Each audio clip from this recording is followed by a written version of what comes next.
Hola, ¿qué tal? ¿Cómo están? Espero que muy bien. Yo muy contenta. Ayer les leí el capítulo de Julio Verne, De la Tierra a la Luna. Buenísimo. Parece que se les ha gustado, así que lo voy a seguir leyendo y me alegra mucho porque a mí me encanta Julio Verne. Hay muchos autores que me gustan, pero él es uno de mis favoritos. Hay muchos, ya los iremos viendo, pero él es uno de mis favoritos. Les comentaba yo que esto es más de desarrollo humano, pero me quise dar el gusto de leer este libro. Yo espero que les guste. Y ya recuerden que a los que no les gusta leer, a mí me encanta y yo les puedo leer con mucho gusto. Ya nada más ponen el video y me escuchan, ¿no? Es más, hasta se pueden arrollar. Yo luego así lo hago, ¿eh? Bueno, pues, recuerden, mi nombre es Gloria Pinete. Si no se han suscrito, por favor suscríbanse a mi canal. Si les gusta, por favor regálenme un like y si les gusta mucho, compártanlo.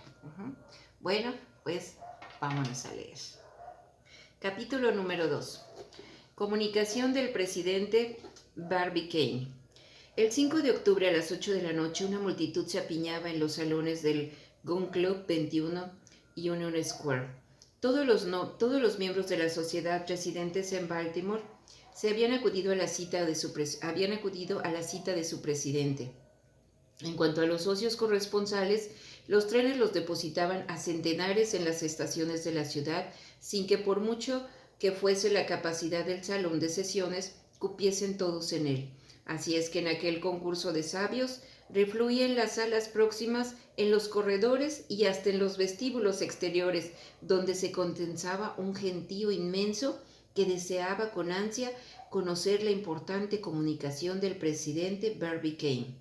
Los unos empujaban a los otros y mutuamente se atropellaban y aplastaban con esa libertad de acción característica de los pueblos educados en las ideas democráticas.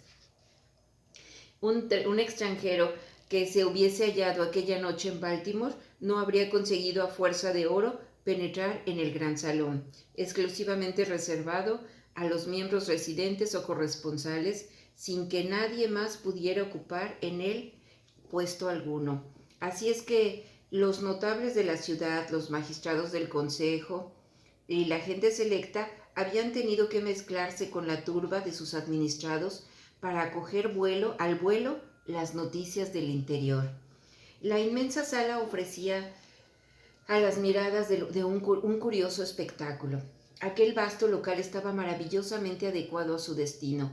Altas columnas formadas de cañones sobrepuestos que tenían por pedestal grandes morteros, sostenían la esbelta armazón de la bóveda, verdadero encaje de hierro fundido admirablemente recortado, panoplias de trabucos, retacos, arcabuces, carabinas y de todas las armas de fuego antiguas y modernas que cubrían las paredes entrelazándose de una manera pintoresca.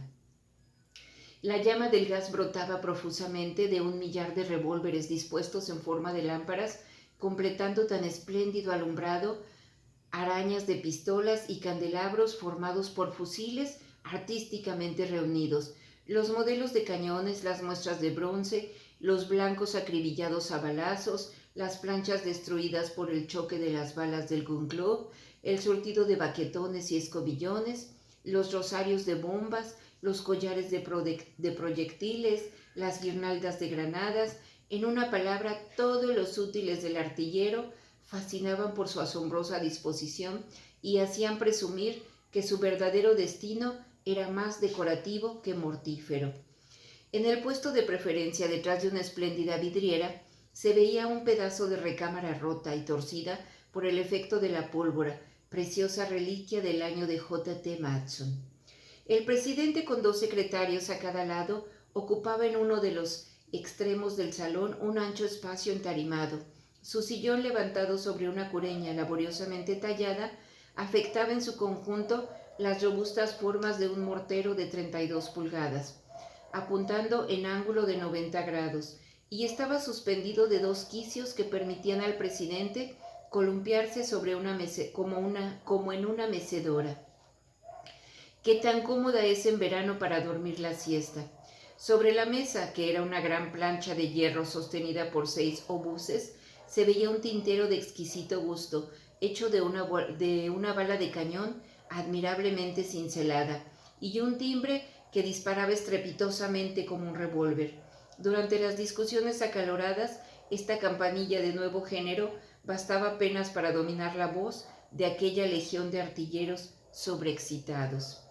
Delante de la mesa presidencial, los bancos, colocados de modo que formaban eses con las circunvalaciones de una trinchera, constituían una serie de parapetos del Gun Club, y bien puede decirse que aquella noche había gente hasta en las trincheras.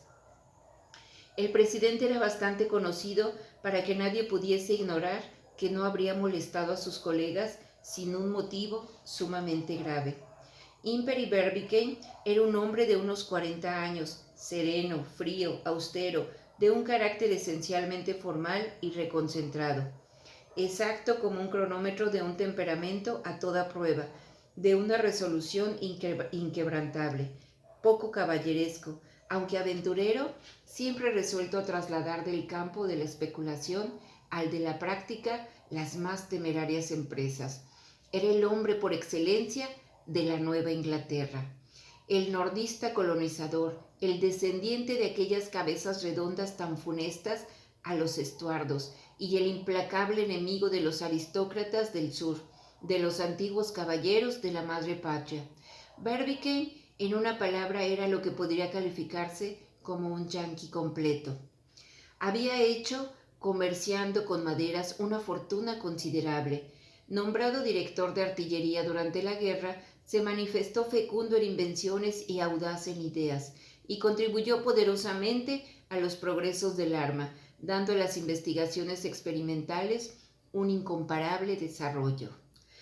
Era un personaje de mediana estatura, que por una rara excepción en el Gun Club tenía ilesos todos los miembros. Sus facciones acentuadas parecían trazadas con carbón y tiralíneas. Y sí es cierto que para adivinar los instintos de un hombre se le debe mirar de perfil, Barbicane, mirado así, ofrecía los más seguros indicios de energía, audacia y sangre fría. En aquel momento permanecía inmóvil en su sillón, mudo y meditabundo, con una mirada honda, medio tapada la cara por un enorme sombrero, cilindro de seda negra que parece hecho a propósito para los cráneos americanos. A su alrededor sus colegas conversaban estrepitosamente sin distraerle, se interrogaban, recorrían el campo de las suposiciones, examinaban a su presidente y procuraban, aunque en vano, despejar la incógnita de su imperturbable fisonomía. Al dar las 8 en el reloj fulminante del gran salón, Barbicane, como impelido por un resorte, se levantó de pronto. Reinó el silencio general y el orador, con bastante énfasis, tomó la palabra en los siguientes términos. Denodados colegas, mucho tiempo ha transcurrido ya desde una paz infecunda condenó a los miembros del Gun Club a una ociosidad lamentable. Después de un periodo de algunos años tan lleno de incidentes, tuvimos que abandonar nuestros trabajos y detenernos en la senda del progreso. Lo proclamo sin miedo y en voz alta. Toda guerra que nos obligase a empuñar de nuevo las armas sería acogida con un entusiasmo frenético. ¡Sí, la guerra!, exclamó impetuoso J.T. Maston. ¡Atención!, gritaron por todos lados. Pero la guerra, dijo Barbicane, es imposible en las actuales circunstancias, y aunque otra cosa desee mi distinguido colega, muchos años pasarán antes de que nuestros cañones vuelvan al campo de batalla. Es, pues, preciso tomar una resolución y buscar en otro orden de ideas una salida al afán de actividad que nos devora. La asamblea redobló su atención, comprendiendo que su presidente iba a abordar el punto delicado. Hace algunos meses, ilustres colegas, prosiguió Barbicane, que me pregunte si, sin separarnos de nuestra especialidad, podríamos acometer alguna gran empresa digna del siglo XIX, y si los progresos de la balística nos permitieran salir airosos de nuestro empeño, pues, buscado, trabajado, calculado, y ya resultado de mis estudios, la convicción de que el éxito coronará nuestros esfuerzos, encaminados a la realización de un plan que en cualquier otro país sería imposible. Este proyecto, prolijamente elaborado, va a ser el objeto de mi comunicación. Es un proyecto digno de vosotros, digno del pasado del Gun Club, y que producirá necesariamente mucho ruido en el mundo. ¿Mucho ruido?, preguntó un artillero apasionado. Mucho ruido en la verdadera acepción de la palabra, respondió Barbicane. No interrumpáis, repitieron al unísono muchas veces. Al unísono, muchas voces. Os suplico, pues, dignos colegas, repuso el presidente, que me otorguéis toda vuestra atención. Un estremecimiento circuló por la asamblea. Barbicane, sujetando con un movimiento rápido su sombrero en su cabeza, continuó su discurso con voz tranquila. No hay ninguno entre vosotros, beneméritos colegas, que no haya visto la luna, o que por lo menos no haya oído hablar de ella. No os asombréis si vengo aquí a hablaros del astro de la noche. ¿Acaso no esté reservada la gloria de ser colonos de este mundo desconocido? Comprendedme, apoyadme con todo vuestro poder y os conduciré a su conquista, y su nombre se unirá a los de los 36 estados que forman este gran país de la Unión. ¡Viva la luna!, exclamó el Gun Club, confundiendo en una sola todas sus voces.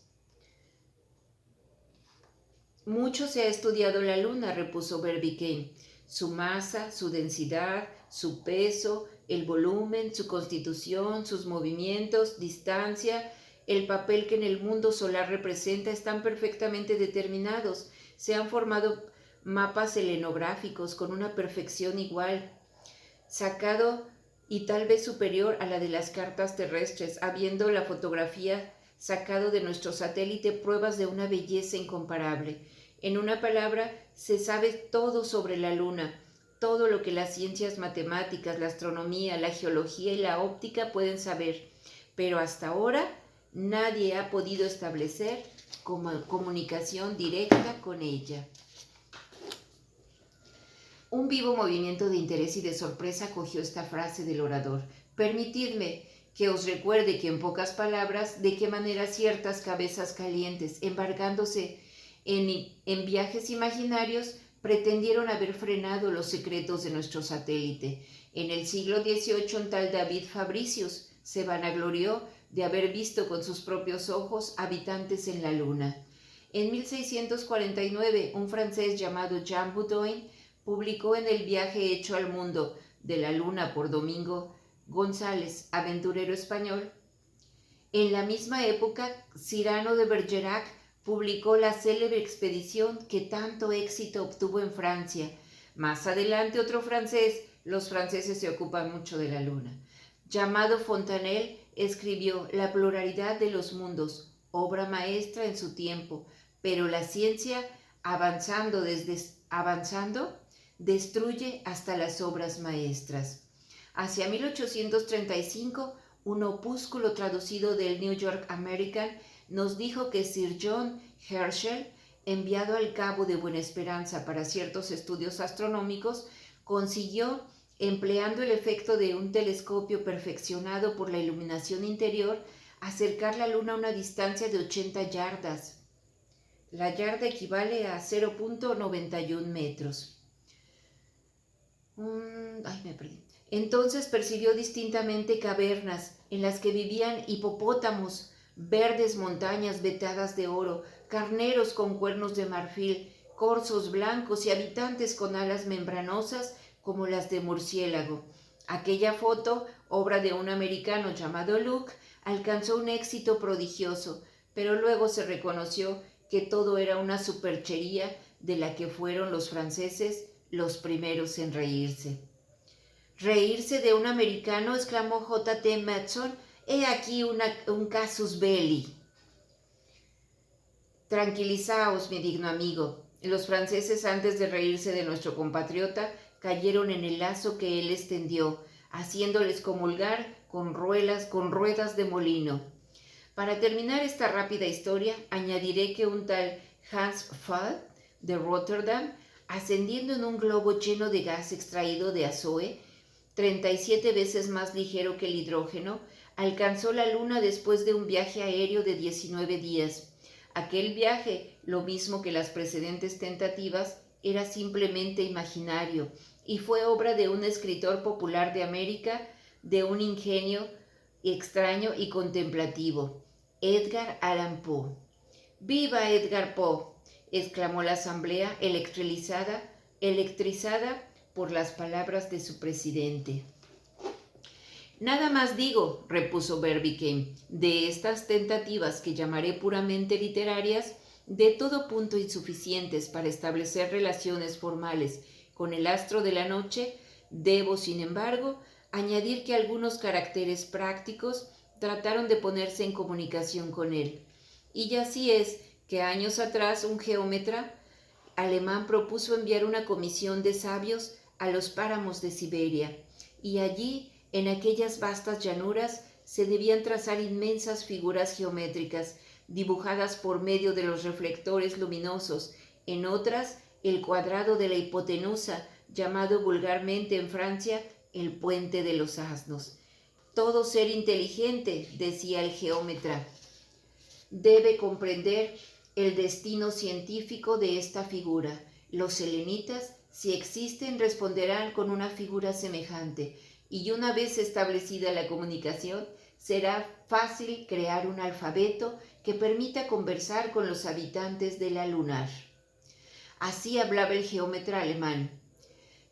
Pero no se ejecutó su proyecto y hasta ahora no existe lazo alguno directo entre la Tierra y su satélite, pero está reservado al genio práctico de los americanos ponerse en relación con el mundo sideral.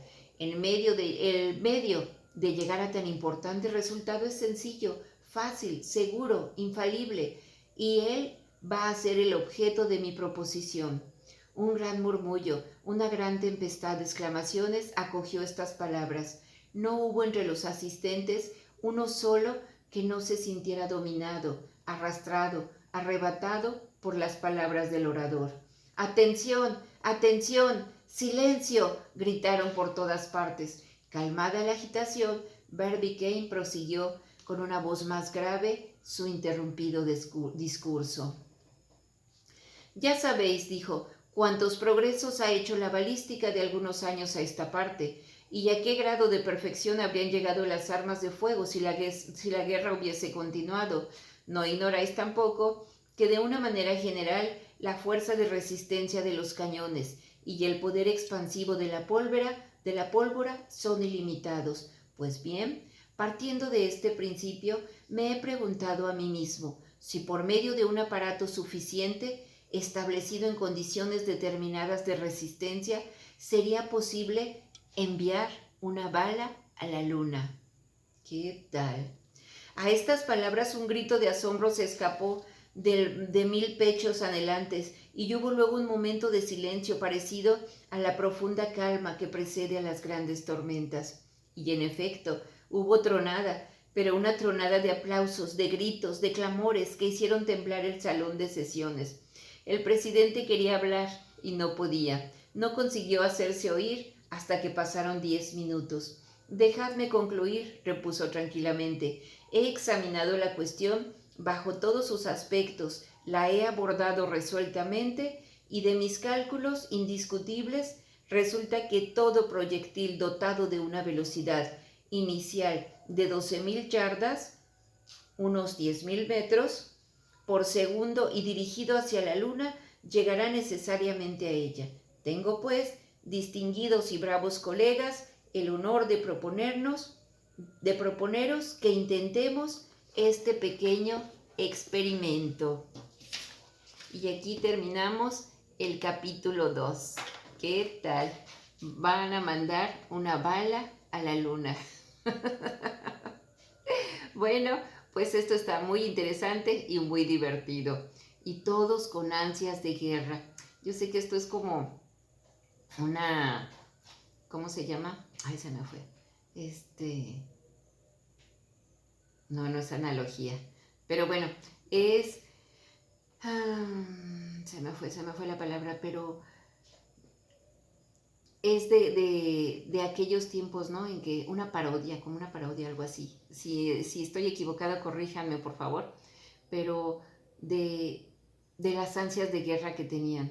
¿Se acuerdan que en el capítulo pasado habla de de gente que ya no trae brazos, de gente que ya no trae pies, porque fueron a la guerra y todavía seguían con esas ansias de querer tener una guerra. Qué terrible, ¿verdad? Pero bueno, Julio Verne nos lo cuenta de manera divertida, de manera un tanto irónica o sarcástica, o cómo sería la palabra. Ajá. Y ahora quieren mandar una bala a la luna. Bueno, pues mañana en el capítulo 3 lo veremos. Espero que les haya gustado y si les gustó, por favor regálenme un like. Si no se han suscrito, por favor suscríbanse para que les llegue el siguiente capítulo. Muchísimas gracias. Chao.